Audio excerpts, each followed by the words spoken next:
Okay, so now that we have your dominant colors and you have as much of the rectangle covered with the pigment as you can, so there's no white canvas showing through.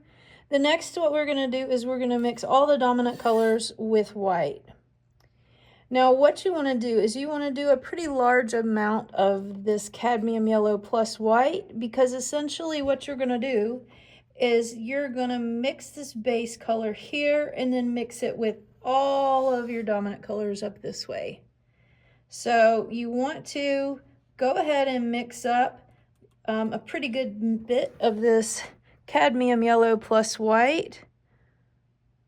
It takes very little yellow. After you dip that, you want to get as much of the paint off as you can before you go into the white. And you want to get pretty much the same amount of white every time. Okay.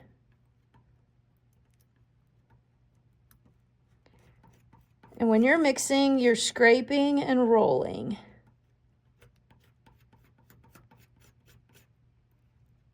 And scraping and rolling.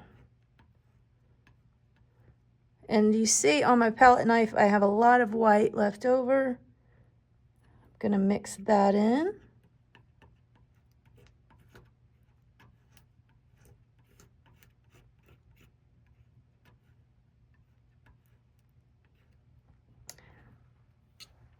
Then what I'm going to do is I'm going to utilize the paint that is on my palette.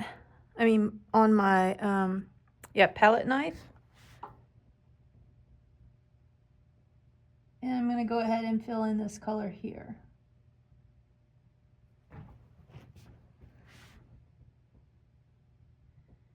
And what I would have you do is go ahead and mix all of this before you go this way. I think it is most effective. Essentially what you're going to do is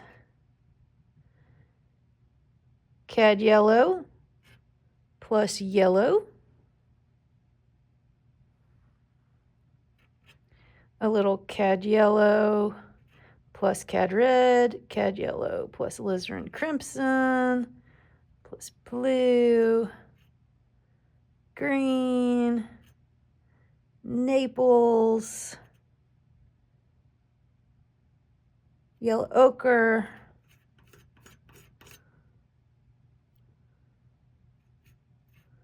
burnt sienna, and burnt umber.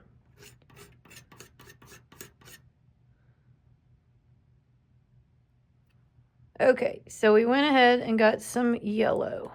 So this is going to be very similar to the one that you've just mixed.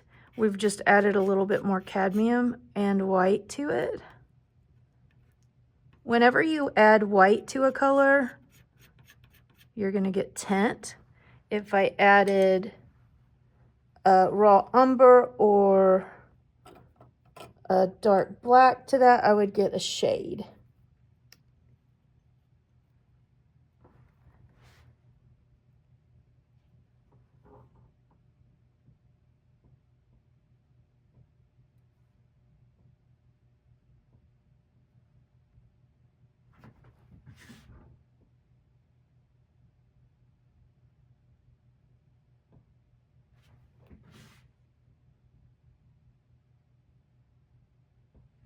Okay. For these next, do not forget to clean off your palette knife. And what I'm going to do is add a little red, alizarin, blue, cleaning off my palette knife, green, Naples, yellow ochre,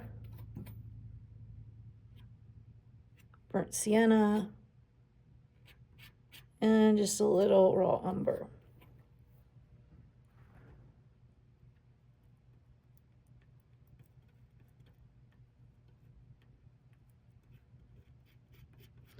Hopefully I have enough that is mixed up so I can cover my rectangle.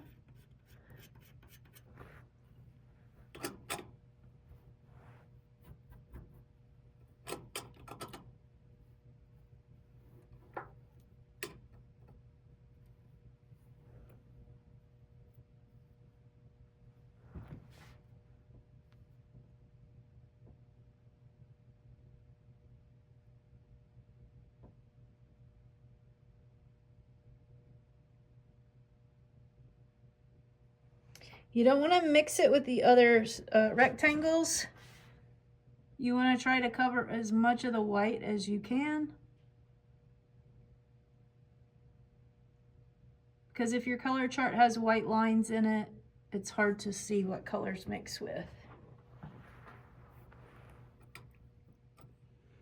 Okay, I think that you guys get the drift. Now I'm going to put it on time lapse so we go a little bit faster through the process.